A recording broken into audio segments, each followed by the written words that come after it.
Well, tell us just a minute about just a little bit about yourself. Like, what kind of prompted you to start these?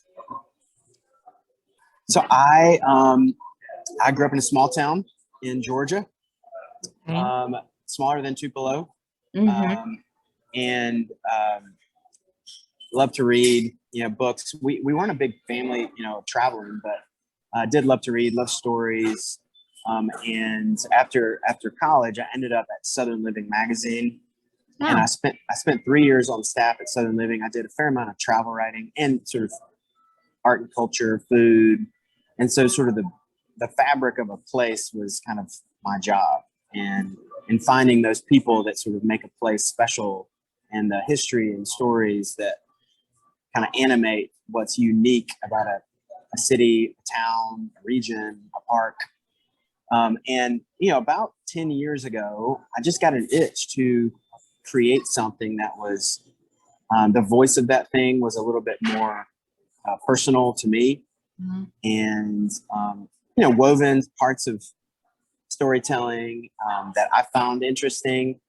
And so at the time I was living in New York City, and I just sort of like, as a passion project, I created this field guide to Nashville. Yeah, Nashville, Tennessee was the first one. Nashville. You guys were living in Nashville at the time. You Yeah, probably got an early copy.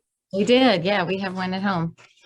And so the book, I mean, there was no grand plan. There was not a business strategy or sort of like an opportunity on the whiteboard sort of situation. It was very much I just wanted a book like this to exist. And I worked with some great friends who were writers and musicians and artists and chefs in Nashville to Hmm. put that first book together. I think, one of the number one things was I wanted it to feel like locals made it, that it was really true to the local experience, and enough so that a local would want to own it.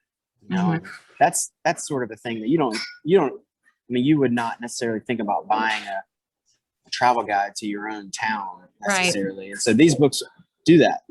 Because it's not just a travel guide, it's also sort of this tribute, to the place and its history, and the people that make it special. So that was the origin story. Made that first book very much bootstrap operation. Boxes of books under my dining room table, and fast forward almost 10 years, and we've done 35 books. They're all about American places, so cities, road trips, national parks, sort of those destinations that feel iconic to the U.S. Right. And they all sort of share that same kind of early common origin, which is storytelling and the local perspective.